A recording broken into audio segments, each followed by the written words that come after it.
Whoop-a-doo. This hangout is on air live. So once I see it catch up in the stream here, I'll finally start saying hey to the few people who are here. Okay. Yeah, there we go. Nice. Yeah, like I was saying in the chat before I started, this is the first time I've ever like pre-scheduled a live stream because I've never been too sure how to do that. So that's what I did. And now I'm here. So what is happening, everybody? The master, of course, one of the first people in the chat. So what's up, man? Super glad to see you here. And Jacob Bermudez and Bagel Cubed, which I love that name. And also the master, to answer your question, you said right before I go live, will there be spoilers for Skyward Sword in this stream because you haven't played it? I'm glad you said that, so I can actually make sure not to spoil it because that might have happened by accident. So I'm actually really glad that you said something. What's up, Robert Garza? What's up, DW64? What's up, Lonely Labs Monkey? Yeah, the like button. Thanks so much, DW. Hitting the like button is definitely super helpful. I'll hit it myself for my own stream. Um, so yeah, wow, it actually makes a huge difference pre-scheduling a live stream, which I pretty much always knew would be the case. I just never spent the time to figure it out, and it's actually really easy. The only thing I haven't figured out yet that a lot of other people on YouTube do really well who pre-schedule their live streams is they can change their thumbnail. And I don't know how to do that, guys, so that's why it just showed that, Skyward Sword E3 thing, which is just the background banner for my channel.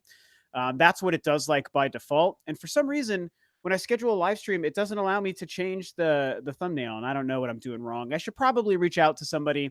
I know so many other people on YouTube who do live streams and know how to do that stuff. I got to figure out what I'm doing wrong. But Jonathan Tash says I haven't watched a live stream in a long time. Well, cool, man. I'm glad you showed up to mine. I don't do these very often, so I guess you had a pretty good timing doing that. Or did I say Skyward Sword E3? Lonely Labs is like Skyward Sword. It is Breath of the Wild. If I said Skyward Sword, that's my bad. It's a Breath of the Wild. I guess I have Skyward Sword on the brain because, gee, I wonder why. um, so yeah, Skyward Sword. So like I said, the master was saying that he hasn't played Skyward Sword before and doesn't want spoilers for the game in this discussion. So I think that's a good thing to note. So I'm going to definitely avoid spoilery stuff. I'm trying to think of things that would even come up and be spoilery. There's a surprising character arc for a character that you meet early in the game that where this person goes would definitely be a spoiler. I think if I were to tell you, oh, this person is this way, and then they end up to be this by the end, I feel like that would be a spoiler. A lot of you guys who've played the game probably know who I'm talking about and what I'm talking about. And then the way some of the battles and stuff, the final boss, I would say, is definitely a spoiler if you haven't played the game. So what's up, Stakona? What's happening? Stakona is definitely one of the most active people in my comment sections on my videos and stuff. Tyler Qshaya, I'm not sure how to say your name, said, did this stream just start? And yes, Tyler, I think this has been going for about 2 minutes. You are right here at the beginning of the stream. And yeah, I didn't know 100% what I was going to want to talk about, but obviously the Skyward Sword rumors are a big deal. I put my video up on the topic this morning. This Smash Brothers leak thing, I almost sent a tweet out about this yesterday, but I decided not to. This thing popped up, and I don't really know how I missed this news. But I did a little bit of research and found out what was going on. That yeah, this apparently the final game, like a ROM of the final game, or maybe the final game that had gone out to reviewers, had started to leak online, and some people were accessing it. A lot of folks were like super worried about spoilers for the game, which I think is kind of funny because is there that much more to spoil about Smash Brothers Ultimate? I mean, I guess World of Light definitely could be spoilers, but other than that, they've given us like all the stages and all the characters and stuff. So I'm not sure what people were worried about there, but dude, that was news to me. I hadn't heard whenever that first happened, I think 3 or 4 days ago, I didn't hear anything about the Smash leaks. And there's definitely been a lot of conversation and people worried about that. So Robert Garza said the story in Skyward Sword is great. Final boss battle is genius. I agree with both of those. And again, no spoilers. So definitely, guys in the chat, if you can avoid spoiling it, you should do that. But I will say what's great about the final boss is how it fits into like the larger story and context of all the Zelda games. And this obviously isn't a spoiler for Skyward Sword. This was well publicized when the game was releasing. It is the first game chronologically. Like it takes place before every other Zelda game. even before the split into the three timelines that they created basically because of this game. So in acknowledging that it's the first game, who and what the final boss is and how that battle plays out and what the how the story wraps up with that battle is freaking awesome. I mean, God, there's so much about that game that's good, and that final boss is definitely cool and definitely a big surprise. And I think kind of like I said in my video about Skyward Sword today, man, like I think it's a great game. I guess underrated is the right. I don't want to say okay, underrated isn't right, but I think underappreciated. And I think there's a pretty fine difference between the two because it reviewed well. It definitely sold pretty well, I think, for like a last gen Wii title when the Wii was already on its way out. 2011, and it was only the following. It literally a year because it was November 2011. Skyward Sword launched on the Wii, and November 2012, the following year, is when the Wii U launched. So I don't know. I just think it's interesting. Lonely Labs Monkey says, looks like Breath of the Wild killed the timelines, though. I wonder if they'll return to them in the next game. That's a good question. And I don't remember where I saw this, but I think I saw, I don't know if it was an article or a tweet about a quote from Anuma or something about, they basically said that they don't care about how Breath of the Wild fits into the timeline and they're maybe not concerned with that going forward. And I have to say, personally, I'm kind of disappointed by that because, yes, the Zelda timeline is a broken, beaten, crazy mess of a timeline. It's true. And they definitely fabricated it after the fact to appease fans. That is also true. But I can't lie. I still like the fact that there is a timeline, three timelines, and you can kind of chart, find the games that you like the most in the Zelda franchise and see where they line up in the timeline and which other games are a part of that same timeline. I just think it's interesting. It's obviously just a big mess again, but I still think it is cool. So I would like them to still try to keep it intact the best they can, considering it was like an afterthought of a thing. But that's just my opinion. So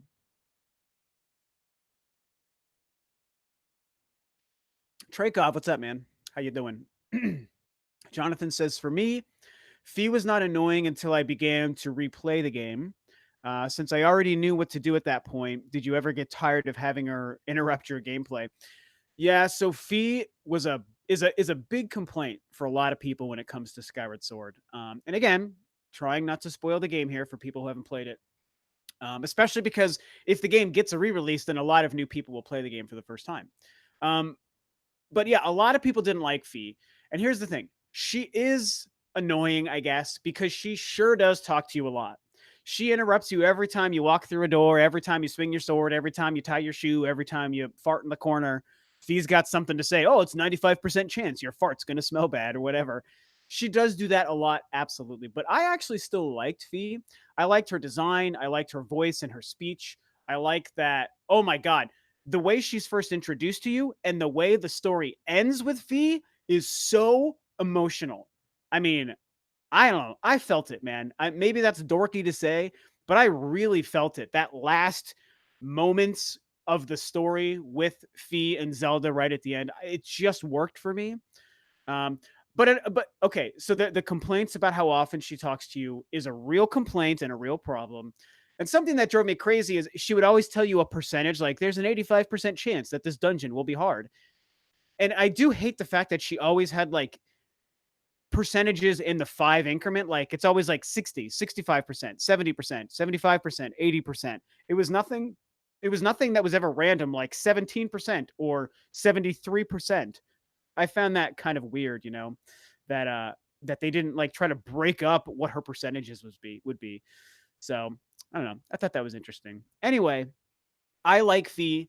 I feel like new players, if Skyward Sword comes out on the Switch sometime soon, if there's truth to this rumor, and a lot of people play it for the first time who never played it, I do think that a lot of people who are new to the game might really hate what they do with Fee. I think that might actually happen, and it might be something that people complain about. And like I said, it is a technically a pretty big problem with the game. So let's see what else you guys have to say here.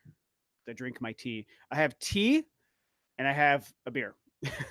So I have a nice little balance here. It's 4:25 where I am. So I'm like, after 4 o'clock, if I'm in a live stream, I don't think it's too early to have one beer. So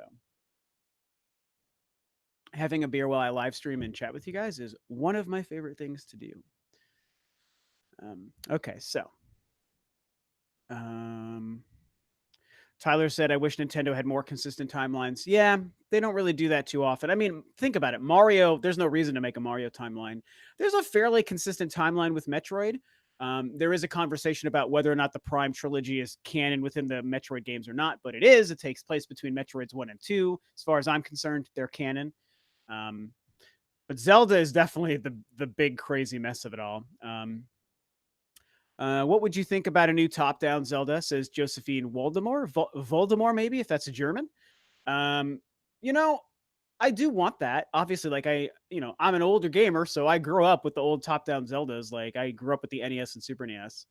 So I would love a new top-down Zelda, and a lot of people have been talking about that. The last day since this whole Skyward Sword thing came out, a lot of people are like, forget Skyward Sword. I'd rather have a top-down Zelda remake or a new game that's a top-down Zelda game.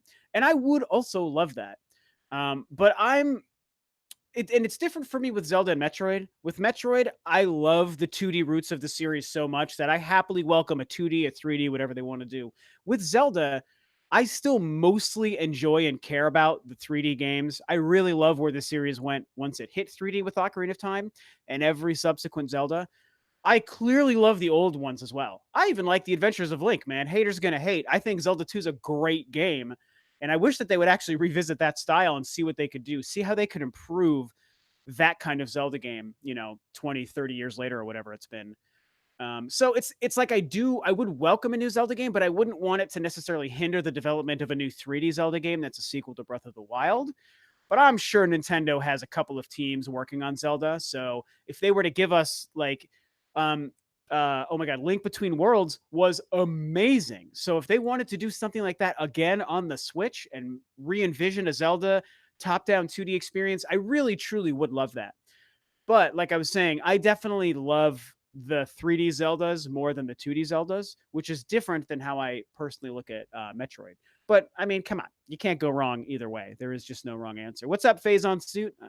No, you said yo quite a bit back. Um, she didn't annoy me personally. Only wish she was cool as Midna. Well, yeah, Midna is literally the best companion any Zelda game has ever had. And on the topic of companions, I do have to say, I don't know how many people might agree with this or not agree with this, but that's definitely one of the classic Zelda things that I felt was missing from Breath of the Wild. Is having a companion. You had Navi, you had was it Tali was her name? I think in Majora's Mask, something with a T. I think it was Tali, Tali, but I might be remembering that wrong. It's been a while. And you had Midna, and you had Fi. Well, I guess in Wind Waker you didn't have one either, and that is my favorite Zelda game. But still, I love the classic idea of having some sort of companion with you. Um, so I would love it if they brought something like that back into the next Zelda game, even if it was a 2D one. I mean, I think that'd be sweet. Hey, Rax the Great, what's up, Rax? How you doing, buddy? Good to see you in the stream, man. Hopefully everything is going really well. I meant to reach out to you on Twitter. I know you've had some kind of down times lately, dude, and I wanted to reach out and just kind of say what's up. And we're thinking about you. Hopefully things are good. Thanks for stopping by, dude. There's a lot of things I missed. I'd like a more traditional. Robert Garza said I'd like a more traditional Zelda game as far as dungeons go. I totally agree with that. Breath of the Wild open world with the traditional dungeon crawling like in Zelda. Link to the Past. I think that Link TI. But yeah, Link to the Past would be awesome. I totally agree. That's another thing. That's the thing. Okay. The classic Zelda things I would like to see thrown into a new Zelda that's a sequel to Breath of the Wild, a successor to that game, to me would be a companion, and it would definitely also be classic dungeons. And it's tricky because I loved the shrines, the temples. I absolutely loved the shrines. I think that they were a great addition and a great way to change up the formula. I mean, there's 120 of them, so there's clearly a lot of variety, and that was great. And you had to find a lot of them. It made you have to search through the world and explore, and you got rewarded with cool secrets. And I mean, I truly, truly love that in Breath of the Wild. But now that we've done that for a game, I would like to go back to something that's maybe a little bit more of a compromise between both. And I don't know how you would do that, but think of how much effort goes into creating those huge temples and dungeons that you're stuck in for like an hour or two at a time. I think it's great. The Divine Beasts were cool as well. Actually, I mean, I don't want to sell those short because they were great, but they weren't quite there. So I would like, 6 to 10 huge temples that all have different themes and different ideas. We've had shadow temples and sky temples and forest temples and ice temples and fire temples. And like, if they brought that back into a new Zelda that's open world the way Breath of the Wild is, ugh, that would just be my favorite. And if they had a super kick ass companion, that would make me super happy. We've definitely gotten a little bit sidetracked from Skyward Sword, but that's okay. It's fun to talk Zelda.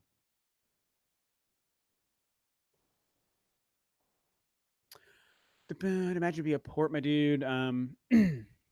Traykov asks, what are some improvements and extra features do I want to see in a Skyward Sword HD? Well, I would say, as somebody who does like the motion control and who likes the sword combat, I do think that they need to improve how you interact with some of the more complex enemies, because there are some basic enemies you come across where you really need specific swiping of your sword, and there's a few bosses that require the same. And it's great. It's a great idea, and it definitely worked well enough, but I feel like they need to find some way to tweak and tighten that up. Whether you're using Joy-Con motion or if they have a way to do it without that, if it's touchscreen stuff in the portable mode, they've got to do something to make that a little bit better and a little bit more appealing to people who would be playing it for the first time on the Switch. Because, like I said, I think a lot of people would play it for the first time on the Switch. What else would they need to do? I mean, I would love to see the visual improvements. I'm sure it would be freaking beautiful. It was beautiful on the Wii 7 years ago. Imagine what it would look like if they spent time visually to pump it up. Other than that, if it was if the Wii U was still around, I would tell you I would just want really kick-ass gamepad support. But that's not an option. And I'm like the only person that liked the gamepad.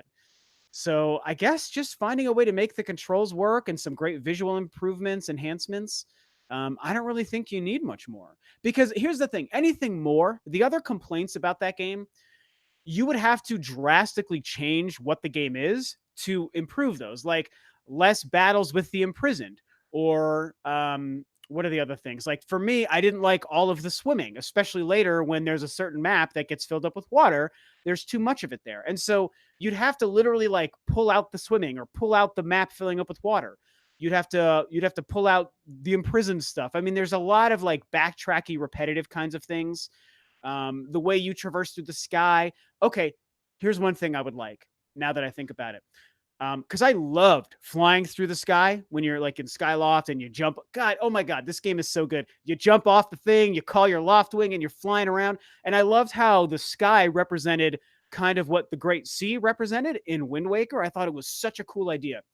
But you definitely do way more ground stuff than sky stuff in Skyward Sword, and I would love a reason to do more discovery in the sky. There's a lot of little things, little like floating islands and things you can land on in that game, and that's cool.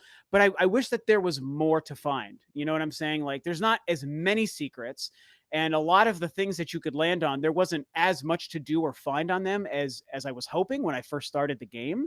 So if there was a way to expand on that, which I think would be really hard because they'd have to create so many new things, like new islands, new secrets, new NPCs, new shops, and new mini games to discover.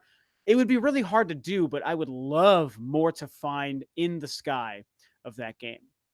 I'm way back on questions. Let me get now to some more recent ones here. I love talking about some Skyward Sword, man. I really hope that game happens. Okay, let me go back a few. I take so long to answer questions that sometimes I get really backed up with what you guys asked. Santos says, "Hey Rob, you're the man." Thank you so much, Santos. I appreciate it, dude.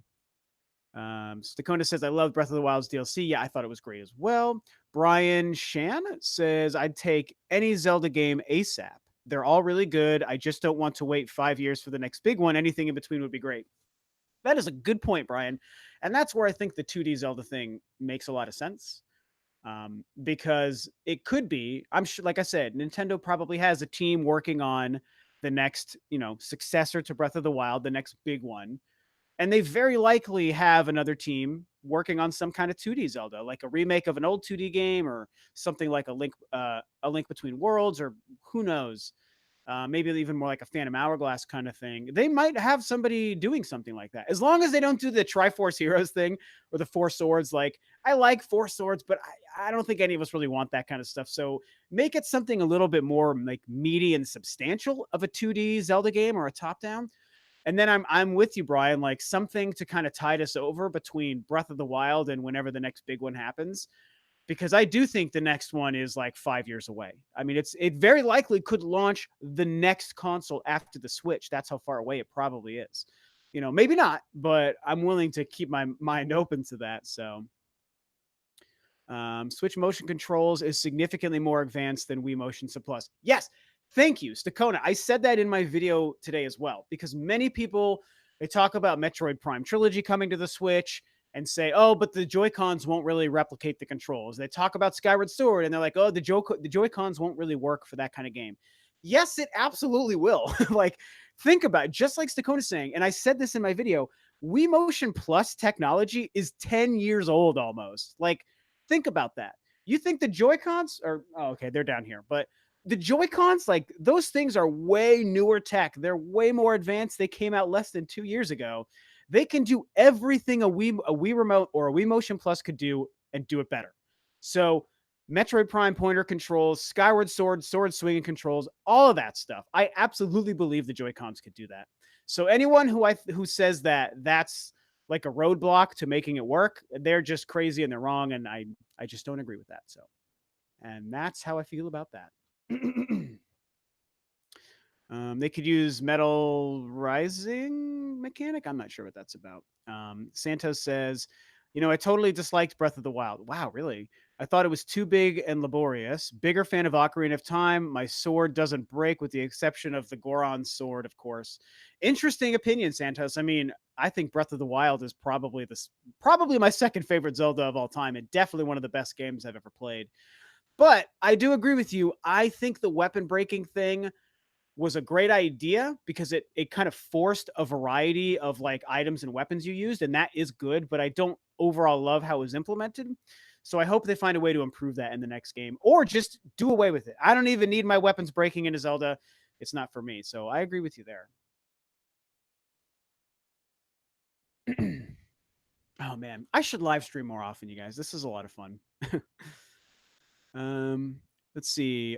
Nico says, finally someone says the Joy-Cons are precise. Yeah, totally, Nico. I 100% think that. It's like, to me, it's pretty obvious. 1-2 switch. I know the game is dumb, but if 1-2 switch isn't a perfect showcase as to what the Joy-Cons can do and how badass that tech is, then I don't know what is. And I just think people are crazy if they don't think it. So there isn't a single game that was put on the Wii that I think couldn't also translate to the Joy-Cons on the Switch. That's my opinion. And I know that I'm right. Why not remake Ocarina of Time, says Wyatt. I mean, they've already remade it on the 3DS. That one's a little bit tricky, yet Tyler said the same thing here. Jacob Bermudez says, maybe Nintendo could use the Metal Gear Rising Revengeance. Oh, slow-mo sword mechanic for Skyward Sword combat for more precise swings. That's an interesting idea. It's kind of like in my video today on the topic, I even randomly, like in the middle of my thought, this came to my head in real time. Like I thought of like using one of the triggers to like pull up a wheel the same way you pull up a weapon wheel. But the wheel, as you select through your options, is just the angles that he's going to swipe his sword, like that. and so they'd have to implement it so that you could do it really quickly and be precise and think on your feet, pull up the wheel, choose your angle, make it happen. And your slowdown technique is a similar idea. And Breath of the Wild had the slowdown thing. If you do the dodge at the proper time, it'll slow down combat for you like a bullet time. So that might work for Skyward Sword, but that might also be hard to implement on a game that already has existed. So tough call.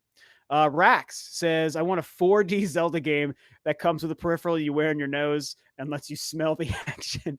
Oh, I want to smell that sweet action. And like when Link is running around through like a sunny day in Hyrule Field, he gets sweatier and you can smell the BO. That would be freaking amazing. We got to make it happen, Rax. You and I, we have to hire somebody who's smarter than us to actually make that happen and reap all the benefits, all the money. Stakona says, we need that Rob cast. I know. I really need to do a Rob. I'm just so busy, you guys. I really want to do a regular podcast. And I was so close to doing it before my computer broke like a couple months ago. And I said this, I had a Dreamcast guy was going to be, you guys know Max probably, he was going to be my first guest. And the following week I was going to have OJ on. And then my computer broke like the day before. And then it was just like, I'll have to get back to it. And so tough call, man. The thing is, doing a podcast, I think if you want to have any success, even though I have a channel with 10,000 subscribers, if I wanted any success for the podcast, it's got to be a regular thing. Same day, same time, every week, every time. You can't mess it up, because when people know to trust when you start your podcast, they'll be there. And I said this before, look at the Spawncast, which, you know, I've been on many times before. What John does is every Saturday at 6 p.m. or 9 p.m. East Coast, 6 p.m. my time, every Saturday at the same time, he goes live, and everyone knows it. All y'all know it. Everyone knows when that happens. And so he gets a crazy amount of viewers. And it's also a great podcast. You know, all those guys are awesome. And I love being on when I have the chance to come on. And I feel like that's the only way to do a successful podcast. So for me, being so insanely busy with work and a band and a relationship and a YouTube channel, it's just hard for me to commit to the same schedule. But one day it may happen. 64 viewers, by the way, which is really good. Again, you know, I don't live stream often, so to me, that's pretty sweet. Hopefully, I'd love to hit over 100 again. I've done that a couple times. Shadow Clasher says, "Hey, Rob, it's been a while looking at your stream." Yeah, thanks, man. Poniros Forever says, "Skyward Sword Switch remake must happen. What about handheld mode? Maybe a simpler handling when on the go." Yeah, man. Or man or chick, whatever you may be. I actually just got, that was part of my thing this morning in my video on this.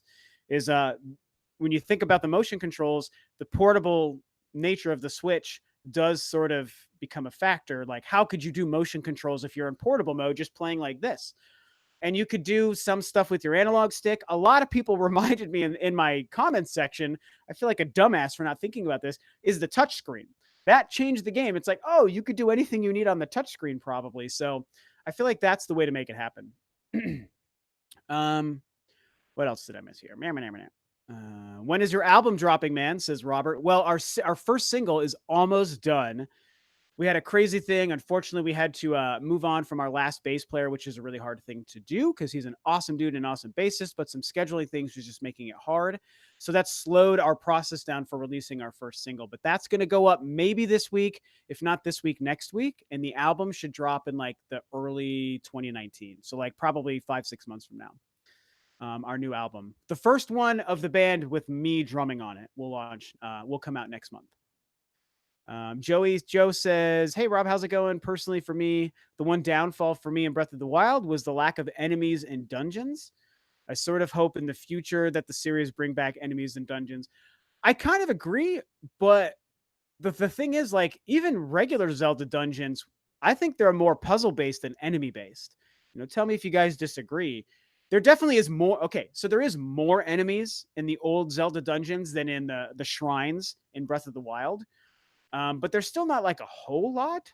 So either way, I still agree with you. I definitely would like, I would like more enemies just in the game period in a new Zelda. Keep us posted. Yeah, I'll let you, if you follow me on Twitter, you'll know a lot about, when the album and stuff comes out. So, just because the button is there, you don't have to use it. Ralph Wood says, "Hey Rob, your channel is awesome, but you need to get rid of that t-shirt. Hating on The Force Awakens." Hey, I like The Force Awakens. I really like The Force Awakens. And, you know, I mean, I'm the biggest Star Wars fan, and, you know, Star Wars movies right now are in a weird spot. You know, I like what's happening with the new movies. I think it's almost the best we could have gotten without George Lucas behind them. I would have liked it if he stayed around forever, or if at least things worked out that he stayed on to oversee this new trilogy creatively like they planned on. But, you know, they wanted to make episode 7 a retro movie, which he didn't want to do. He wanted to just tell the next step in the story, which would have been the best choice. Instead, they went retro. But all things considered, I think Force Awakens rocks as a retro themed episode 7. I like that movie. I like The Last Jedi too, but not nearly as much. It's my least favorite of the newer films. So while I do still really like it, that movie presents a lot of problems, and it does retroactively make The Force Awakens not as awesome as it was when it came out. But I think if you were to watch 1, 2, 3, 4, 5, 6, 7, 7 stands on its own as a kick-ass episode 7. Things don't get weird until episode 8 comes out, but I think episode 9 is going to wrap it all up well. So anyway, I don't want to bore you guys with the Star Wars talk if you're not into the Star Wars stuff like I am. But that's some of my feelings there. There's getting a lot of questions here. Stakona says Final Fantasy VII remake for the Xbox 4 and PS7. Yeah, that game's never coming out. Josephine says, what do you think about the Solo movie? I like Solo a lot. I really like Solo. It's a movie that like we didn't need. And I think it's a shame that they kind of pushed forward on it. They maybe should have canceled it when everything started to fall apart. But the end product is very simple. It doesn't add much to the lore. It doesn't really do much of anything. It doesn't really add anything to the character of Han Solo. I mean, I guess a little bit it does, because I think Kira was a great character, and I loved seeing him meet Chewie. But even though it didn't do much and it didn't have to exist, I think that's why I can look at it with like a less harsh lens and be like, you know what? It's a fun movie. It feels very original trilogy. They got some great nods to both the prequel trilogy and the original trilogy. And I love the look and the tone. I think Ron Howard did a great job. Alden Ehrenreich was a good Han Solo. Kira was great. Freaking Darth Maul showing up at the end. Come on, man. So I like it. I really like it quite a bit. So I sometimes think I like it more than Rogue One. I can't really tell. Stakona says Star Wars Episode 8 was amazing. I loved it. It was less formulaic. I agree. Okay, I'm not going to get into a Star Wars talk with you guys unless a lot of people want me to. I feel like it's smarter for me to keep it gaming focused because I know that's what most people come here. If a lot of people ask, I could talk about Star Wars for a good long while. But let me go back to some old questions I might have missed, see if we got some more gaming related stuff. I feel like I need to just make a Star Wars channel again, like I tried to do before, and just do it that way. Windfish says, I want Link's Awakening, rumored remake, next top-down Zelda. Yeah, one of my best buddies from back home in Denver, his favorite Zelda game is Link's Awakening, which I've actually never played. But I know that that's where the Windfish is from, and he would just die with happiness if they remade that game. And for myself, because I never played it, that and the 2 Oracle games are the only Zelda games I never played. I would love to play those games. So,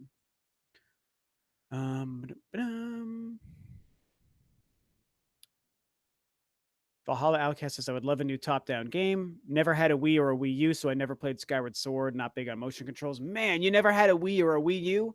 You missed out on some great games. Those 2 consoles are low on my list of Nintendo consoles, but they're still great. And they both had some amazing games. Some of the best games Nintendo ever made. I mean, gosh, like Skyward Sword, Mario Galaxy? Bro, you never played Mario Galaxy? You got to get on that. Both those games are incredible. The best Star Wars, in my opinion, was Rogue One, says Tyler. Wow, you liked it that much. It is a good movie.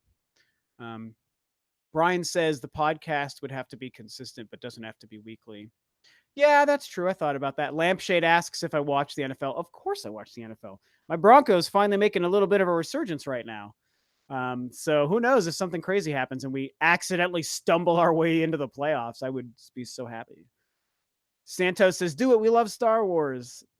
I'll wait before I hop into Star Wars. I really want to, but again, I don't want to scare people away and focus too much on non-gaming stuff. But I could talk about Star Wars forever. And I know my Star Wars. Tyler says, I just wish I played Xenoblade on the Wii. Yeah, you know what? I know it's an unpopular opinion, but the first Xenoblade Chronicles on the Wii is my favorite of the 3. They're all great, but I really just loved that first one. I think part of it is when it came out. It came out in 2011. I think maybe it was right before the Wii U was officially announced, but we knew that the Wii was kind of going away. We hadn't seen a lot of great games come out on the Wii in a while. And to get this huge, beautiful, epic, deep, badass RPG, and I don't play many RPGs, but to get it to come out on the Wii, when I loved the Wii, even though I also loved my PS3 and 360, I was like, oh, sweet, a kick-ass, huge, awesome Wii game. And when I played it, it just blew me away. So I think that's still the best. Plus, I think Shulk is awesome. Rhine is amazing. I miss Rhine time. I want Rhine time back. Bring back Rhine time. They need to make the next game Xenoblade Chronicles Rhine time. That's the 4th game. I'm calling it now. Rhine time. Hello from Brazil. Hello, Claude. How are you doing? Thank you for stopping by. Ralph says, after episode 8, I don't know how I feel about Star Wars. I hear you, Ralph, but I really feel episode 9 is going to wrap it up. And I saw you comment on that. I think episode 9 is going to be okay. Hey, Brennan, what's happening? What's up tonight, you say? Just chilling, just chatting with you guys, talking games, having a cerveza. I even have the beer koozie. This was a gift from my girlfriend a couple years ago. Is a May the Force be with you beer koozie. So I represent Star Wars and Metroid and Dragon Ball Z on most of the things that I own, or the Broncos. so, so next player said, "What are your thoughts on the Smash League?" So I probably should talk about that since it's in the title here. MDK says, "When is episode 9 set to drop?" That's going to come out next December, so just over a year from now. So the Smash leaks, you guys. Like I said, it's tough because I don't know a whole heck of a lot about it. Like I said at the beginning here, it kind of caught me by surprise. I didn't really know that. I didn't really know that this thing happened initially, and I just kind of caught on through some tweets and an article headline I saw somewhere, and it was like, man, something happened with Smash leak. I think maybe when I first saw something about it, I might have confused it with the Grinch leak from a couple weeks ago. But then I caught on to something. I was like, wait a minute, this is something else. I think people are talking about the game leaking, like Smash Brothers, the game leaked. And I thought that was weird. And like I said, it just seems to be that a ROM leaked or something leaked online. People were accessing it via their computers. Um, and I believe maybe it also stemmed from like a reviewer, somebody getting an early copy of the game. Cause I assume that copies of the game are going out around now. I'm not sure when reviewers had it. I've never asked Nintendo for review copies of anything. I've never engaged with that, so I don't know myself. And so it seems like somehow someone got access to it, put it out there, and a lot of people have been playing it. A lot of people have been posting spoilers, which again, I think is weird because I don't think there's many hidden things about Ultimate other than the World of Light. And it's been kind of a thing, and people talking about, Sakurai doesn't like this kind of stuff. That's the thing that made him nervous about making Subspace Emissary for Smash Brawl. And so it's been a big conversation. And I don't know. I think is it's dumb that somebody would leak a game like this and leak the full game and just put it out there. But this is a thing people do, and they love their hacks and they love their ROMs and all these things that I don't really know anything about. So honestly, like if I wanted to get the game, for example, let's say I was like, oh, Smash Brothers Ultimate leaked. Let me just get online and get it myself and see what it's like. I wouldn't know the first way to go about that. And honestly, I'm not even like ashamed to say it. I don't know how to do that. I've never known how to steal music, how to steal movies, how to download ROMs and hacks and all these things. It's not my bag. I'm a simple guy when it comes to this stuff. So I literally wouldn't know where to start if I was going to try to access the game myself. So I do think it's dumb that somebody did this and kind of shitty, but I also don't think it's like the biggest deal either. Other than it being just like bad press, and I'm sure it annoys Nintendo to no end, and it should annoy them. I don't think it's like damaging. I don't think it's hurting anyone's feelings. I don't think it's really ruining the game for too many people. And I don't think it's going to hurt the sales. I think everyone and their mom is still going to buy the hell out of Smash Brothers Ultimate. And I think a lot of people are going to buy Switches just to play the game. So for me, provided no one's really getting the World of Light stuff ruined for themselves, I don't think it's too damaging. It just shows that people suck and they like to ruin other people's good times. That's pretty much what it shows me. So what do you guys think, man? I mean, you guys might even know more about the whole thing than I do. So I'm going to look through some of your stuff here. Tell me what you guys think about it. Amazing soundtrack and visuals. Santa says, I've completely fallen off Nintendo these last few years. Don't know if I'm getting a little too old, but I hope Metroid Prime 4 can wheel me back in. Oh, it will. Metroid Prime 4 will be amazing. I know I just made a video about what happens if Metroid Prime 4 is bad, but half of the conversation in that video was about how I don't think it's going to be bad. So I fully believe in the game, and hopefully that ropes you back in, man. Nintendo's been making great stuff this whole time. Dan Brooks says, Rob, you are the biggest Metroid fan I know. Could you film your reaction if they show Metroid at the Game Awards? Yeah, man, a lot of people have asked me to do that, and I really need to do it. So I think I'm probably gonna find a way to film myself, but it's gonna be tricky because I'm just not set up to do like live streams and all that stuff. And I also kind of, my girlfriend and I will watch that, usually just the two of us just hanging out.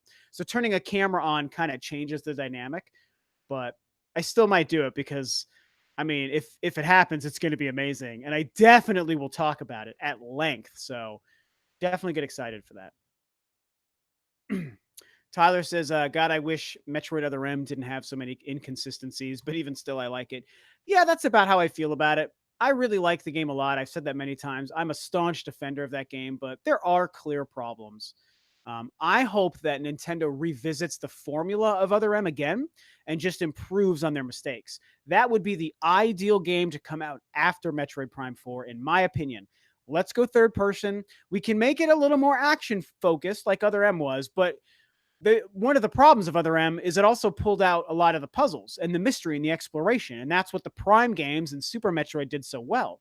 So if they strike a better balance between action and exploration, I think that they could make a game that's a third person action game like Other M and make it freaking incredible. So that's my opinion. The Master said, do you think we might get Twilight Princess, Ocarina, and other Zelda games on Switch? I've only played Wind Waker, and so on and so on. So I'm eager to try the other games. Yeah, I think it's always possible. I definitely think it's possible. Jamie said, dude, our Broncos beating them Steelers and getting back in the wild card race. Yeah, buddy. Oh my gosh. So excited. That was an incredible football game. So happy. We are literally like a game out of the wild card spot right now. And our schedule looks really awesome. So as long as we don't let these games be trap games and drop the ball against like a really stupid, easy team like San Francisco, dude, we could somehow eke our way into the playoff. I'm not expecting that to happen, but it's exciting knowing there's just a hint of chance. I mean, really impressed with the Broncos right now. So, hey, I believed in Case Keenum all year. Vance Joseph, maybe not so much, but Case has been, I think he's been solid. As somebody following the Broncos for over 20 years, I've seen some of the bad quarterback situations. I never felt like Case Keenum was a bad option. So I'm pretty happy about that. Anyway, let me not talk about non-game stuff again. I could talk about Broncos and Star Wars forever, but I don't think anyone came here to hear me talk about that stuff. So, a lot of people talking with each other. Metroid Puyo crossover, sure. Federation Force and other M's were to try new things. Yeah, I agree. I like those games for what they were. Yeah, Federation Force was also fun. Metroid Prime Trilogy, Prime 4, gameplay, Skyward Sword announced at Game Awards is what I'm hoping for. Yeah, me too. I guess no one really has much to say about Smash leaks. I guess no one's really too concerned about that. What would you want from a new 3D Mario, says Josephine. I don't know, man. I mean, honestly, this might also be unpopular, but I would say I would love a Galaxy 3. I feel like I'm not done with the Galaxy stuff. I know a lot of people might feel like they've already just totally wasted everything with Galaxies 1 and 2, so why revisit it? And that's probably true, but I would be happy with the third game, or a Sunshine 2, I think would be great as well. I don't know. I mean, because like Odyssey was amazing. It's damn near a 10 out of 10 in my book, but I preferred Galaxy, and Mario 64. Like I like those games more. So I don't know. Well, I guess we'll have to see. Waluigi cameo in Metroid Prime 4. Yes, I would love that. Ralph says, I'm a musician too, Rob. It's not complicated. If you like what you hear or what you see, buy it. Yeah, well, that's what I did. That's what I'm saying. That's what I don't know. I've never like downloaded like stolen music ever. I always buy my music because I want people to support my music, so I support their music.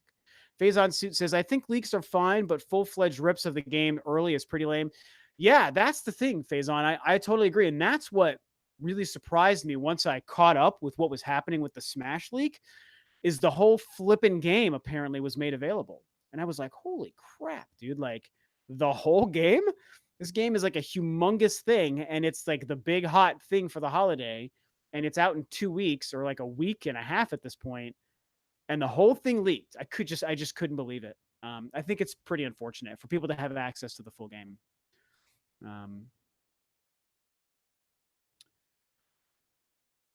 Prime 4 gets revealed at the Game Awards. If not, a new Alien game would be awesome in the form of Isolation. Yeah, that'd be cool. Wouldn't mind that. Metroid Pool crossover for for mobile devices. Allegran says there's something super cool at the end of adventure mode that I got spoiled, but it's damn worth it. I'm not quite sure what game you're talking about there. I don't know. You guys have anything more like on the Smash Leaks or Skyward Sword or anything? Red Dead 2 is nominated as well as God of War. You guys are talking about some nominations. Yeah, the Game Awards nominations are interesting. Um, I mean, I don't know. For me, it's God of War. That's the game that I think was easily the best game I've played all year. Spider-Man was amazing. I didn't play Celeste. Oh, and Monster Hunter. Oh God, I love that game too. But for me, it's God of War. And honestly, I feel like that's what's going to win for sure. Tyler says about Alien. There is apparently a big budget Alien game that will be announced. Oh, I hadn't heard that rumor, but I think that would be amazing. I love the Alien franchise, like a lot, the movie franchise. And of course, a lot of you guys probably know Metroid, the original game, was inspired by the first Alien movie. So there's a pretty cool connection there. Ooh, I don't know how you say this name. T Zwin, T Zywin, TX to Zywin says, what kind of groundbreaking playable concepts would you like for Metroid Prime 4? Groundbreaking? That's a tall order, man. I mean, it's tough to break ground at this point. I'm just hoping that they improve the pace of action and combat. I think that would be great. I mean, I weirdly don't want too much to change for Metroid Prime 4. I think that's the crazy thing.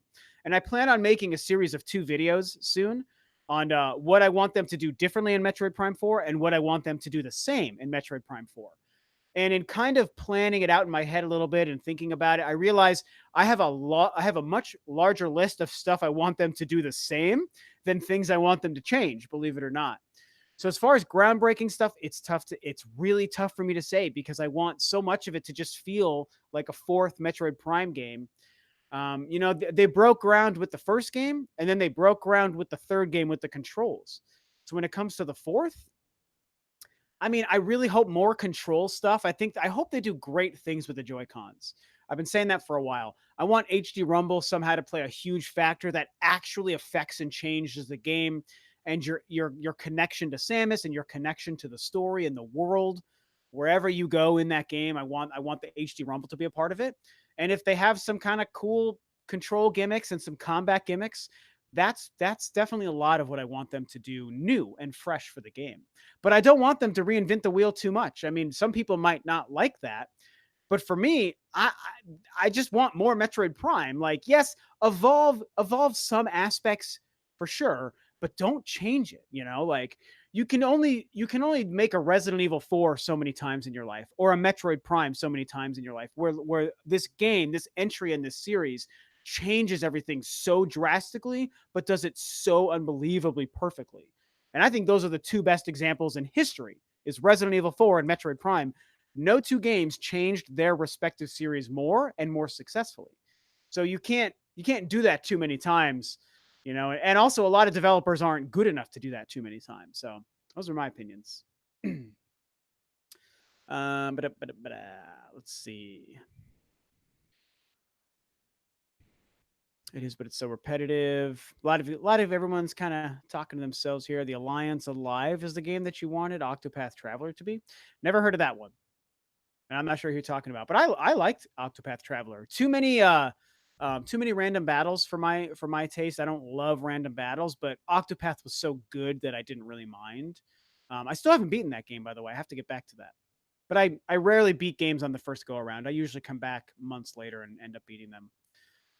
December counts as the following year. Yeah, the weird Game Awards thing. They're so dumb the way they do that stuff. Jamie Lure says, would you like for Metroid Prime 4 to be a huge open world with side missions, huge new planets to explore, etc.? For the most part, yes. I do think that would be great. I don't need them to do that. If they just made the traversal and the maps just like the first 3 games, that would be more than okay to me. However, if they were to at least change Metroid Prime 4 to the point where it was kind of more like one big open map in a first person perspective, I think that could be a great change to the game. And I think that they could succeed in doing that. The whole idea of new planets to explore, a lot of people have talked about this with Prime 4, is having multiple planets in the game, which Prime 3 did as well. And I know most people would like them to do that, and I know why most people like that would like them to do that. And I even think that there's a good chance that they will. But I might be one of the few people that loves how Prime 1 and Prime 2 were just on one planet. It was a huge map and a huge adventure you went on, but you were just on Talon 4 and you were just on planet Aether, and that's all you did. And so I have like a nostalgic sort of love of that idea of just being stuck and lost on one planet. That's usually what Samus does. Other than Metroid Prime Hunters on the DS, which was a spin-off, and Metroid Prime 3, every other, well, okay, and Federation Force, but whatever. Every other Samus Metroid game, she's on one planet. She's just at one location. She's stuck there. She's lost there, or she's on one ship, like in Fusion and Other M, and she's just there. And she has to solve her way through this one location. And it's still a huge, epic, sprawling adventure with a variety of environments to go through. And I just really enjoy that. I do like what Prime 3 did by splitting up the planets, but to me, with Prime 3, the way they segmented that game with different planets, it actually weirdly made the game feel smaller instead of bigger. I don't know if anyone else tell me if you guys anyone agrees with that idea or not if you've played Prime 3. But it's like it's weird how they increased the number of locations you go to, but still felt like a smaller game. And there was less places to go, less like real estate to walk across in Metroid Prime 3. And it was just a couple of planets with a couple of just, simple little map shapes. And each planet just had one or two little things that just did that. And that was it. And it just felt smaller to me. And it was also less vertical by comparison. But Primes 1 and 2 had so many places to go. And again, you're just on one planet in each of those games, and there is a ton of different places to go to. And the map just felt way bigger in each of those games compared to Prime 3. So I know I'm kind of rambling about this, but when I think about Prime 4 doing the same thing with multiple planets, it could be great. I will happily welcome it. I'm not that picky. Um, and they honestly could probably do it way better than they did it in Prime 3. But if I was to pick, if Reggie called me up tomorrow and said, "Yo, Rob, we just want to know for Metroid Prime 4, would you prefer one planet or multiple planets? Whatever you want, buddy, we're going to do it." If that happened, I would tell Reggie, one planet, please. Just make it one big ass planet and one big ass map and just call it good. That would be my suggestion. But it's very likely that we're going to get multiple planets for Prime 4. So anyway, that's my rant on that. Let's see. So a couple responses to that. Would you want Metroid Prime 4 to be more cinematic? Okay, I'm getting a couple of questions here. I only want one. Stakona says I only want one big world that you slowly explore throughout the game. Same with myself. That is Metroid Prime exploring one area. Multiple planets on Prime 3 was its downfall. I don't think it was its downfall. I just think it was one of the few things Prime 3 did that was less good compared to Primes 1 and 2. Stakona says Prime 3 felt small. Yeah, so okay, so you agree with that. Tyler also says, I do agree with the statement. It felt smaller because I read somewhere the map was much bigger than the previous games and was confused. Yeah. Yeah, because there's no way it is. D-Dub says, I've played no Prime games. Dude, you got to get on that Metroid Prime, man. So much good stuff. Mr. Glass Spider. Oh, Mr. Glass Spider says, Metroid doesn't need to be an open world. It's Metroid. Dog damn it. All they need is default FPS controls, a good big map, graphics, and music. I mean, yeah, that's the thing. That's kind of the interesting thing is I think that's also true. I think with Prime 4, they could do either or. They could make the map just like Metroid Prime 1.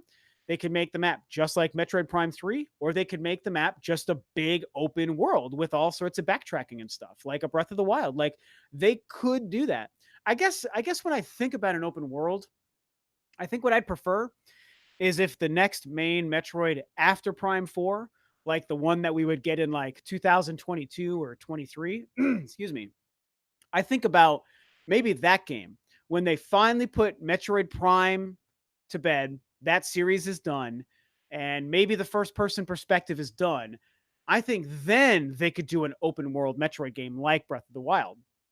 I would like for the successor game, or the successor to Metroid Prime 4 to maybe be third person, maybe be open world. I think that'd be great. And maybe make Metroid Prime 4 again. I don't think many people think this way when it comes to Metroid Prime 4, but I think people are overthinking the game. They don't need to change much for Metroid Prime 4. It just needs to feel like a true sequel to Primes 1, 2, and 3. So that's where I don't think that they need to make this drastic shift into the how you explore, how you play, how you fight, how you puzzle solve, what the maps look like, what the combat and the controls are. Like, they just don't need to change that much. If it wasn't called Metroid Prime 4, then yes, they would.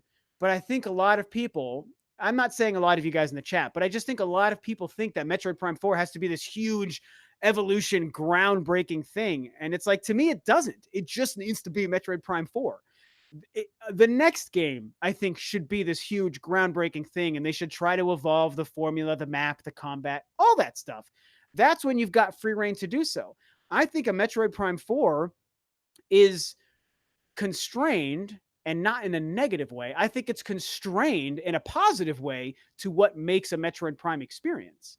So I'm not expecting this crazy, a Breath of the Wild type shift in Metroid Prime 4. Otherwise, they wouldn't be making Metroid Prime 4. They'd be making Metroid the Kazoo of Destiny, or whatever they wanted to call it. And then it's like, oh, the Kazoo of Destiny, man, Samus and her Kazoo. What's that game going to be like? It's going to be this crazy thing we've never seen. But it's not that. It's not Kazoo of Destiny. It's Metroid Prime 4. So anyway, I'm going to get off my soapbox. I'm sorry, guys. I don't mean to rant. I'm not really ranting. I just am very passionate about Metroid and the Prime trilogy. And I think a lot of people haven't thought about it the right way.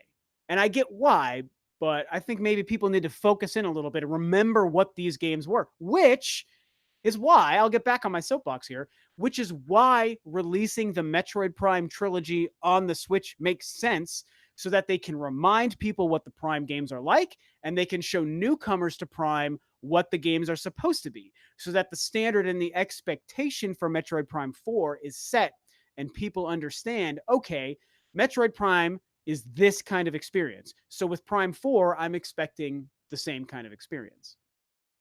I'm done. I'm good. Whew, man, I just have way too much to say there. And again, I'm not mad. I just am passionate here. So my girlfriend texted me from the other room, aggressively makes Metroid Kazoo of Destiny fan art. That's amazing. I'm so glad she can hear me yelling from the other room. And now we're going to see the Kazoo of Destiny fan art. Anywho. Stakona says all Metroid games are open world. I don't really think that's super true. Jamie says, would you like spaceship battles in Metroid Prime 4? Yes, that is, I think that could be a good new addition to Prime 4. I would happily welcome that if they don't overdo it or if they don't mess it up. Yeah, I think that'd actually be pretty cool. Of course, this turned into a Metroid podcast. That happens every time I start talking about video games. D-Dub says, I have a GameCube, had a chance to buy Prime 1, but the dude backed out, and I ought to hit eBay, or you can lend me your copies. Well, probably going to be hard to get them to you. Stakona says, if the game is not closed off, then it's no longer a Metroid game. Tyler says, I hope we learned Sylux's true identity, like maybe Samus's brother or something. Well, I don't think that can't be, because Sylux is like not human. I do think learning his identity would be cool, but Sylux, unless I'm missing something, maybe his armor is what makes him look that way. I guess I don't really know the answer, but I'm pretty sure he's just not human. I think he's like an alien. But either way, yeah, Sylux is going to be a part of that story without question. Well, I missed a whole bunch of questions. Hold up. Let me roll back. Where was that? Shoot, I got lost. Sorry, 1 second, guys. I got lost in the questions here. I think everyone got excited about what I was saying. Where am I going? Would you like Metroid Open World? Oh, man, I had a whole bunch of good questions. Would you want... Yeah, that's that one. Well, I really can't find where those were. Sometimes, like when you're scrolling through comments, because if you use like the wheel on your mouse to scroll, sometimes it just freaks out and jumps you right down to the bottom. And that's what just happened. So now I just lost my darn place. There we go. Sylux's true identity. Do you think they will somehow bring back Metroid Prime somehow? Or some new form of it, like maybe Sylux makes one since he has a Metroid. I definitely, yeah, Metroid Prime has to be in the game, like without question. It's got to be He has to be in the game because it's called Metroid Prime. Like I talked about this for so long. When we were speculating about a new Metroid, the last thing I expected was a new Prime game because Prime 3 ends the story, ends Dark Samus, ends Metroid Prime, ends the Aurora 313 unit. It's done. And so I was like, well, Metroid Prime's over. I guess the next game is going to be something new. And instead, they're like, nope, it's Metroid Prime 4. So Prime, the enemy, the character, or like a new Metroid Prime, maybe like like a clone of Metroid Prime. You know what? Maybe that's it. Maybe the Space Pirates or Psylocke clone Metroid Prime, and he's got to be in the game because it's called Metroid Prime. You know, it just has to be. Sonic Lucaris says Kazua's Destiny, Rob 2018. Yep, Metroid Prime, Kazoo of Destiny, coming next summer. Spin-offs are for trying new things. Prime 4 is for the fans. That is why they teased it like they did. So it'll be like the first two games. I mean, probably. I think you're right. Ralph says, I predict Metroid Prime 4 is going to prove all Nintendo haters wrong. Yeah, man. I hope so. I believe in it. Don't let my last video title fool you. Listen to the conversation because I totally believe in that game. I lost myself again.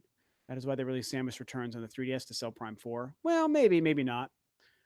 I don't mean to rant. Let me get back on my soapbox here. Yeah.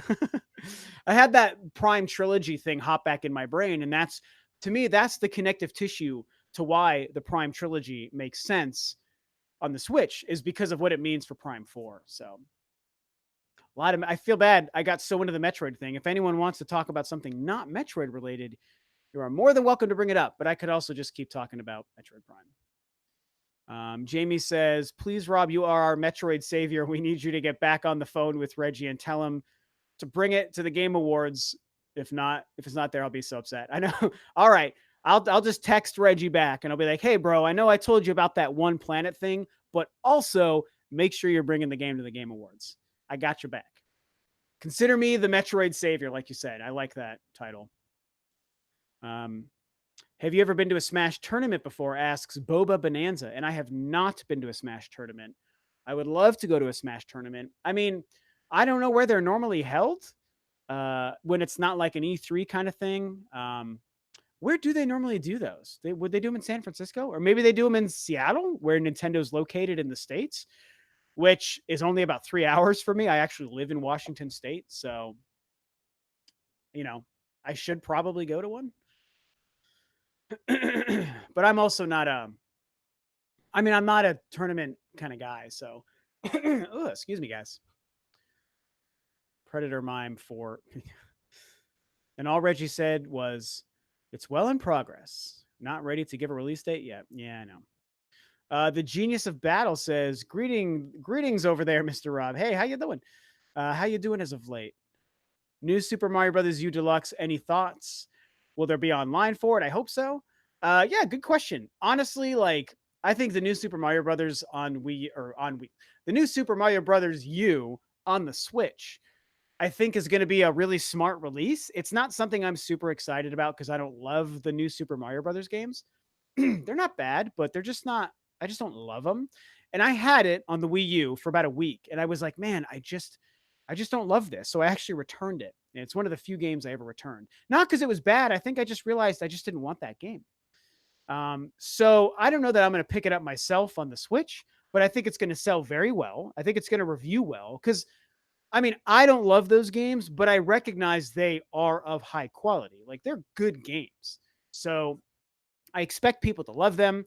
I expect it to sell well. And I think, yeah, online is a pretty good possibility when it comes to new Super Mario Brothers on the Switch. So I was actually more hoping and predicting for a while last year that they were going to do a new Super Mario Brothers and not a port.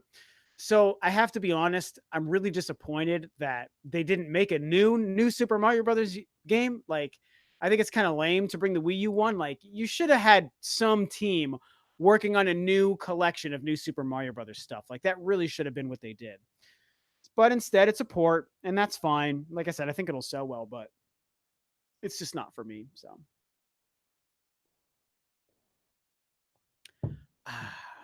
Matthew Birth says, oh wait, that darn it, there he goes. Matthew Barth says, who do you main in Smash?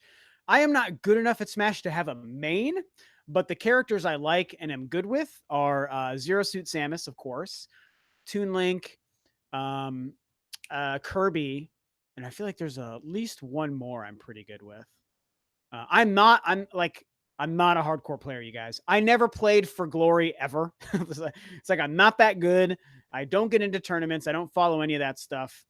Um, I would say who else? Kirby, Zero Suit Samus, Toon Link. Oh, there's someone else, and I'm just brain farting it. But those are definitely the ones that jump to mind. I play them the most. I'm okay with Pit actually. I'm okay with Pit. Totally love your streams and uploads in general. Keep it trucking, bro. Thanks, genius. I appreciate it, man. Thank you so much. I really need to do live streams more often. You could go to a local tournament instead, says Phazon Suit. I mean, I guess maybe they do local tournaments. I am so not in touch with the Smash tournament scene, you guys, so I have to apologize. I don't know where they do them, how often they do them. I just associate Nintendo tournaments with like live streams at E3 and like Nintendo Directs when they've done the Splatoon ones and stuff before. That's all I know about them. So I don't know any of the famous players and stuff. It's just never been my. I love Smash Brothers, but I don't get into any of that stuff. So I'm just not sure. But I would like to attend one. So if there was a local one in my city and I knew about it, I would try to go. So maybe I should just look into that. Let me see. You know what's my favorite Smash? Battle Stadium. Yeah, that's a good one. Would love to see you live stream games. Hell yeah, dude, says Jamie. Yeah, you know what's really funny is like I don't even know how to live stream games. I know that sounds silly to you guys probably because that's such a big thing now in the gaming community and Twitch and YouTube is live streaming gameplay. I don't know how to do that. And I'm not even into it. Like I don't really watch people live stream games. It's not my thing. So it's tough because that's such a big part of the culture nowadays. Look at, live streaming Fortnite is like the biggest thing you can do. And people used to live stream Call of Duty and they live stream Smash Brothers or just any random game that they're playing. And I think that it's great. Like it's awesome for people who are into it, but it's not for me. And so I don't even know how to do it. Like I have a capture card, but I literally have no idea how to get it to live stream with my computer at the same time. I don't even know. And I think so the reason I've never really done that before is because one, I don't know how to do it. I know I could figure it out, but I've yet to do that. So right now, I don't know how to do it. I'm not into it myself. It's not really interesting or engaging for me. And the biggest reason, you guys, the number one reason I haven't live streamed gameplay before, is because when I play video games, I kind of like just being alone. I feel like being online and having, knowing that I'm literally live streaming to the internet and there's people in a chat room and watching me and I'm trying to talk to them and they're talking to me. I know that most people love doing it and they love watching it. But for me, when I sit down to game, I just like being by myself. It's to me, my game time is my time. And maybe it's because, like I said before, I am such a busy human. I have so many things I do that when I let myself sit down to game, which I do pretty much every day, my girlfriend can attest to that. I really just like being in my own world. Sometimes I'll get online and play Monster Hunter with my buddies. Like play online with people I know. But in general, I just like chilling. I don't need to invite the world or the internet into my time and put my face on camera. Like I just like being alone. If I wasn't so busy and social outside, just in my normal life, maybe I would like it even more. But I'm always doing stuff. I'm always talking to someone. I'm always at work. I'm always working on music with the band, doing stuff with my girlfriend. So literally, I play games to be alone. So live streaming never became interesting to me for that reason as well. So like I said, I know I'm of a very small percentage of people. I get that people love live streaming and they love watching live streamers, and people like Ninja become millionaires and they become famous. Live streamers are famous and Twitch is like the biggest thing because everyone in gaming loves live stream stuff. But I'm a weirdo. It's just not for me. So I got no hate. I got nothing against it. It is just not for me. So yeah. But I will say it does feel good to hear people tell you that they would like to see you live stream. So hearing you guys say, and I hear it every once in a while, like on Twitter, occasionally. And so when somebody says, "Hey, like I like you so much, I'd like to see you live stream video games," it is a compliment. So I take it as a compliment, and I appreciate that. So that's why, to be totally transparent, I am considering getting everything set up. I've got a new laptop that I just purchased and ordered. I'm going to have that this weekend. And so once I get that set up, it'll probably be a lot easier for me to live stream games. And once I do that, I'm going to probably try to find a way to do the occasional live stream of something like Smash Brothers, like to play for an hour and stuff like that. So, um, fair. Hey, dude, Joey Ferris, what's up, buddy? I was like, Ferris Wheel Production. I know that avatar. What's up, man? Thanks for being in the stream. He says, I like Smash, but I'm not a huge tournament scene guy either. So yeah, there you go. I'm the same thing with you. And he also says, Joey also says, live streaming is very tough. I always try and always fail. Yeah, dude, that's probably would be me too, buddy. I would be like, cool, I've got this live stream set up. Let me go. And it would all just probably fall apart on me. I am not savvy when it comes to this stuff. It's honestly, sometimes I look at what I've done with Roll of to Review, and I think it's a miracle that even in 5 years, I've gotten to 10,000 subscribers, because I have been half-assing this for so long, you guys. And not half-assing the effort. I mean, half-assing my knowledge of this whole thing, because it's just not for me. And I only do it part-time. So I don't know how to do a lot of the fancy things. Like get all the fancy overlays on the stream, where it's got, oh, top streamer person and all the text and stuff around. I don't know how to do that stuff. And I'm not a very good editor, and I don't have time to make really flashy videos. So that's why for me, having 10,000 subscribers blows my mind, even if it took me an eternity to get here. Anyway, I'm really just rambling random stuff to you guys. I'm so sorry. I'm not really talking about any sort of video game. George says, well, let me go back up here because there's a lot of other stuff that I missed. Why can't Metroid crawl, though? One of my, yeah, Joey said, are you a Metroid fan? Only a little bit. I love that meme. Why can't Metroid crawl? I think people forgot where that came from back when Super Metroid came out on the Wii U. Sorry, fun times. Prime 2 and Fusion, in my opinion, were the only games where losing powers felt legitimate. Yeah, I guess I get that. Yeah, Toon Link says, oh my gosh, H. Vandermillen, I think is that. Zalato says, hi Rob, what do you think of the rumors that new Zelda game may come out in 2019? I would like some kind of top-down Zelda Maker. Oh, a Zelda Maker.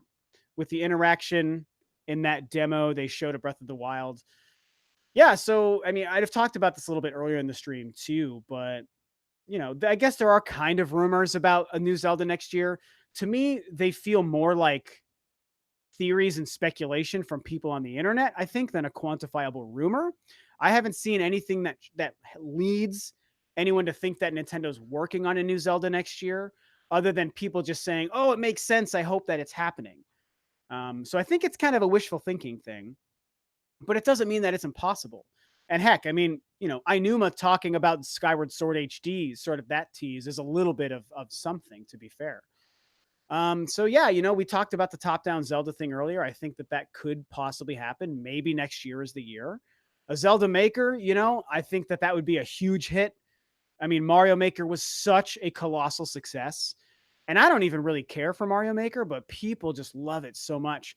A Zelda Maker would be awesome. They would make so much money. So it would be great to see that happen. I mean, anything's possible. I don't know that I super believe it, though. Let's see. Live streaming. Tyler says the only way I can live stream is with Xbox since it's already set. Yeah, I hear that.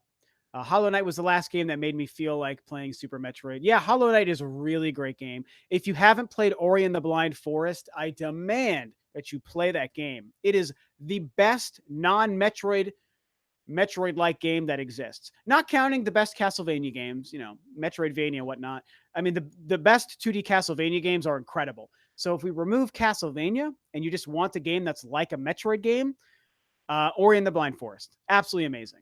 Just love it, love it, love it to death.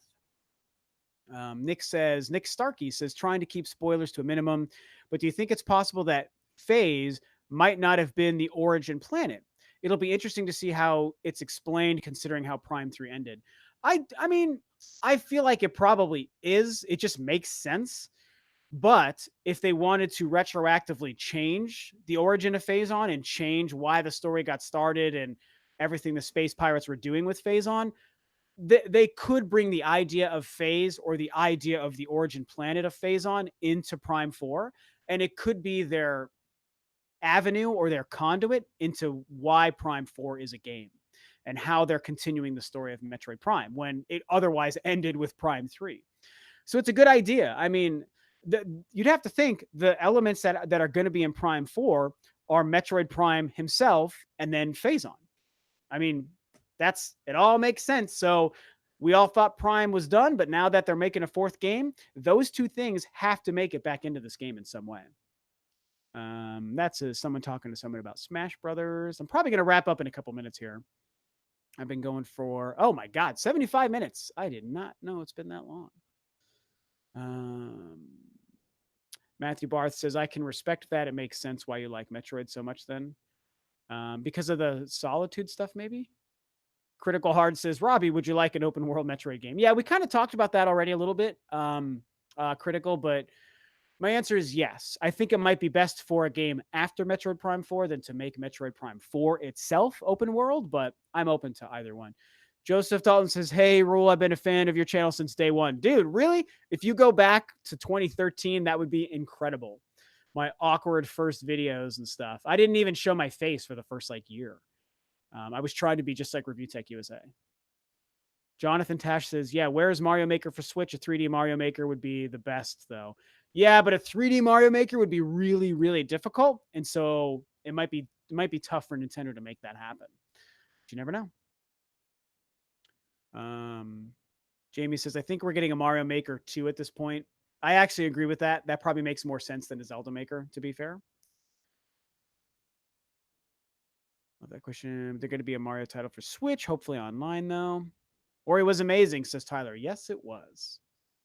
I agree. BN says, hey, Rob, love your vids. Thanks so much.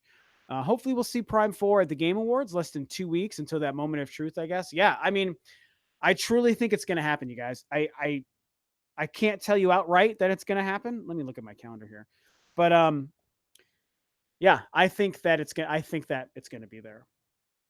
Yeah, December 6th or 7th? I think December 6th. So Thursday. Yeah, it's almost 2 weeks away for the Game Awards, man. Fingers crossed that Metroid shows up in some fashion. And I think it's going to be there, man. I think it's going to happen. Ori or Hollow Knight? Mazio is asking. If you were going to pick which one, to me, it's definitely Ori. If you have access to both games, Ori is the better game. But Hollow Knight is awesome. So you can't go wrong with either. But Ori is the better game, in my opinion. HK might be one of my favorite Metroidvania ever. Yeah. Oh, so maybe you've played it. Okay. 11 days before Smash Ultimate. Can't freaking wait. Yeah, I know, Joseph. It's crazy. Jamie says, it's crazy the Game Awards is so close. I'm so hyped. Let's go, man. You know what's crazy about the Game Awards is it's taken a good couple of years, but finally people are really coming around on the Game Awards, man. Because it was something that people made so much fun of and people didn't like and this and that and the other. And no one took it seriously. And still people are really, really critical of it for sure.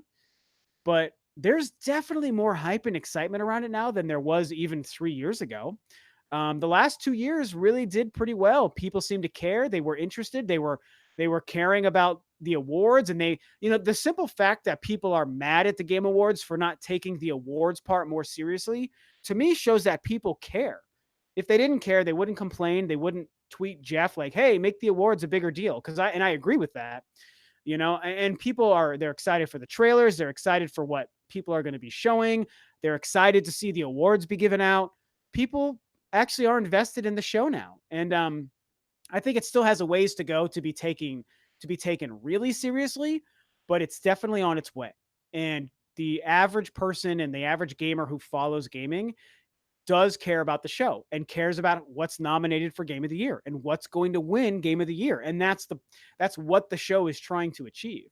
So I think I don't know. I just think that that's really cool. I like the Game Awards. I don't really take them seriously, but as far as just a random video game related show that happens once a year, it's cool. I think it's exciting and it's a lot of fun. So Vioral says Jeff Keighley saying there are more new announcements than ever. So hyped. Yeah, and I think that that's true. I think there's going to be a lot of cool stuff there, and Nintendo's going to be there. Reggie's going to be there. Hopefully Metroid. Hopefully Bayonetta. Maybe something new that we have no clue what it is. Maybe a brand new game that would be a big surprise. I'm down with all of it. So definitely pretty neat. Yeah, Jamie says because Spike was a terrible host in my opinion. Jeff Keighley is fantastic. He knows how to do a show. I agree with that. I like Jeff, man. That guy works really hard. He messes up. He's not perfect, but he genuinely cares about the industry. It's hard to get mad at a guy for that. And yeah, Spike was so terrible. Idiots. Stupid organization. Joseph says, I have a feeling that Nintendo is going to show Skyward Sword remake at either the Game Awards or a direct Smash News. Yeah, I mean, Skyward Sword, that was like the first thing we talked about, but I think that it's maybe going to be coming sometime soon. That'd be exciting. I think Jamie says I'm calling Prime Trilogy, Prime 4, Bayonetta 3, and Skyward Sword from Nintendo. Okay, if you think all that's going to happen at the Game Awards, that might be too much. Definitely might be too much. Yeah, and Mazio says exactly how I feel. The Game Awards is a fun time, free entertainment. Why are people mad at it? Exactly. Even when it's been bad, it's like we can make fun of it for being bad, but it's like, to me, it's just a net gain. In a world where we would otherwise have nothing, at least we have something. I mean, hell, for anyone who's like me, old enough to have grown up in the time where you couldn't find any video content, there was no YouTube, there was no internet, there was nothing you could find on TV to just find people talking about video games and showing video game footage. Like, we are so spoiled nowadays. It's insane how spoiled we are. And I think it's great. But because of that, because I'm old enough to remember a time when you couldn't find, the only video game stuff you got was from a once a month magazine or from talking to your friends at school. That was it, man. And nowadays, it's a huge juggernaut. And so we should not take for granted the fact that we have YouTube and live streaming and that we have a video game award show. That's awesome to me. Even if it's not great sometimes, it's better than nothing, man. Go back to 1989 or 1992. Tell me what you're watching when it comes to video game stuff, because you ain't. You ain't watching anything at the time. So we're pretty lucky, blessed, #blessed. We're pretty blessed, I think, to have so much video game stuff to watch and to talk about and to keep us entertained, man. We used to have nothing. Joseph Dalton says the gaming community never complained about anything back in the mid 90s. Couldn't agree more. You got it. That's exactly how I feel, man. And I get that, your age sometimes can help dictate your perspective. And a lot of people, maybe a lot of you guys watching right now, maybe you're younger. And a lot of people on the internet are definitely younger. And so they don't have the context and the perspective of what the 80s and 90s were like for gaming. But I do. And so I don't take for granted the fact that we get an annual Game Awards TV show or YouTube show. That's awesome. So anyway, this has been like this is like the soapbox show, man. I didn't mean to have so many soapbox moments on this. I try not to do that, but the master says, are you and Doc Trey friends or do y'all have beef?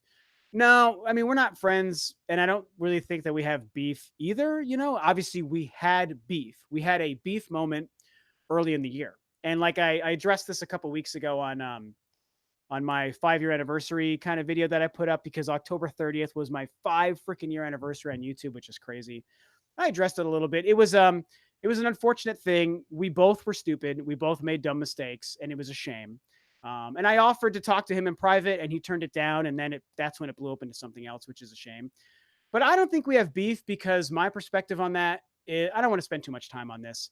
I've said this before. I think that if we had met under any other circumstances, I know without question we'd be friends. We have the same fanship. We like Nintendo. We like video games. We know a lot of the same people and are friends with a lot of the same people. So I think it was just a really bad coincidence that the first time we ever talked to each other was a stupid fight. We butt heads like a bunch of idiots. And that was dumb. We were both stupid there. And so I think that we would have otherwise been friends. And honestly, at any time, and I said this, in that stupid video I made, at any time, if he reached out to me, I'm down. I am down. My conversational door is open to him.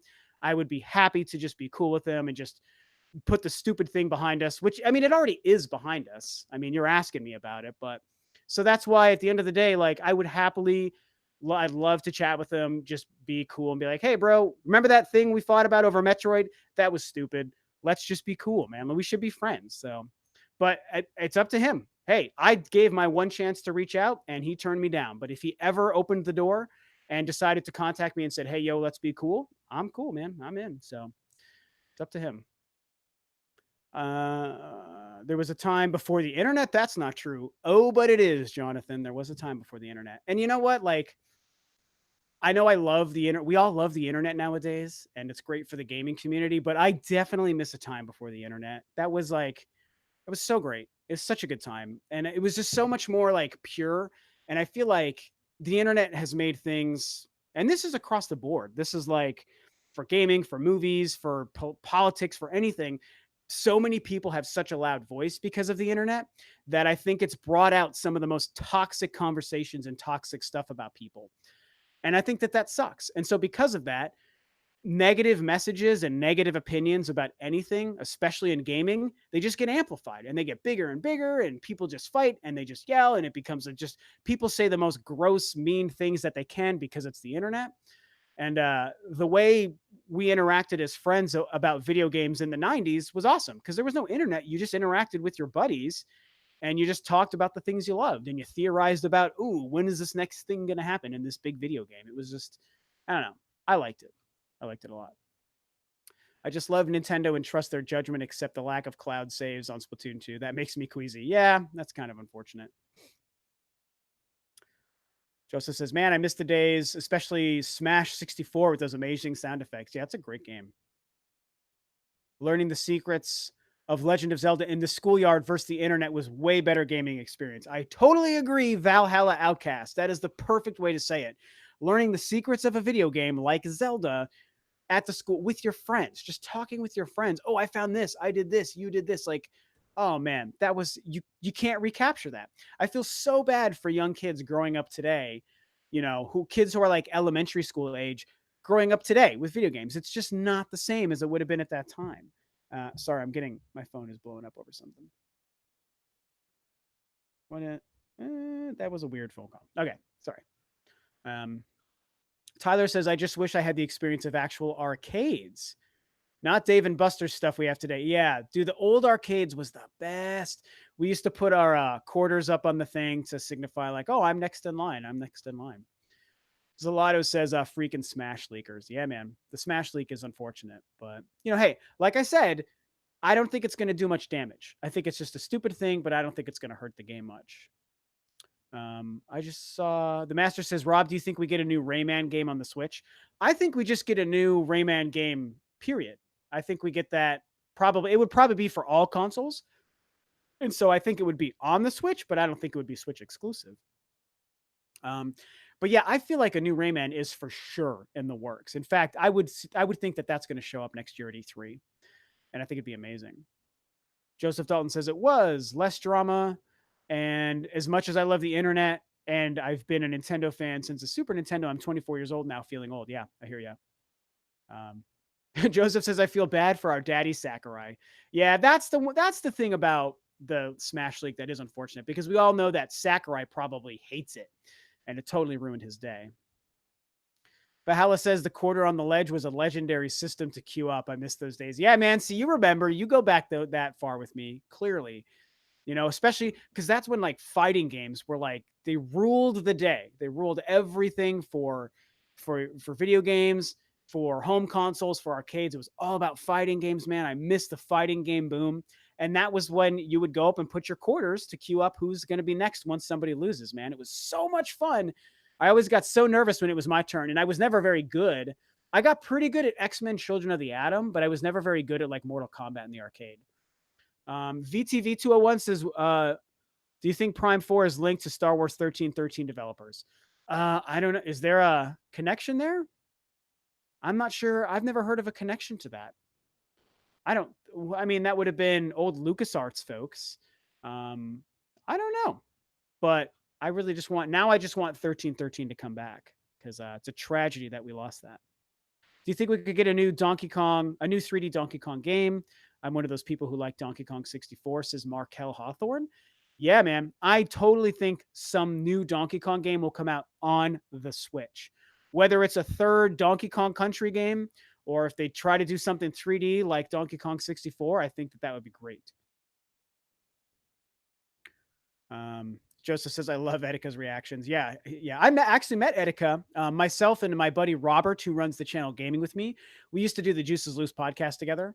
Uh, I was invited by Nintendo to go to the first Switch event, the first media Switch, or not the media, but the private invite Switch event in New York, like 2 or 3 days after their Tokyo event last January. And so I flew all the way across the country to New York, where Robert also lives, and him and I hung out for the weekend. And I had an invite plus one, and I brought him, and we got to go to that Switch event and play it before it even launched, which was amazing. I made a video about that too, like a vlog, and we got to meet Etika. He was there because I think he lives in New York, and so um, I'm not super familiar with him, but I know him, and meeting him was cool. He was a really nice guy. He was like super. He was super happy to meet us and to meet other people, shaking hands. He was taking pictures with people. Like he was effectively like a big celebrity there, and it was really cool. HMK was there too, but I didn't get to chat with him at all. Also, my channel was like half as big. I only had like 5,000 subscribers or 6,000 at the time. But yeah, so I got to meet Etika. He was a really cool guy. Also, he's really tall. Holy crap, dude! Etika. I mean, I'm not very tall to be fair, but he is like a really tall dude. I mean, I don't know how that guy doesn't play basketball, making millions of dollars. He's got to be like, well, okay, he's probably not Shaq tall because Shaq is like inhumanly tall. But either way, Etika was way taller than I thought he was from looking at him online. Really tall dude. Um, the master says is a bit similar to oats, but I'd take microwave cereal over oats. Okay, apparently I missed something because now we're talking about cereal. Um, Joseph says, yeah, he lives in Brooklyn. So yeah, there you go. I don't know who Kobe is.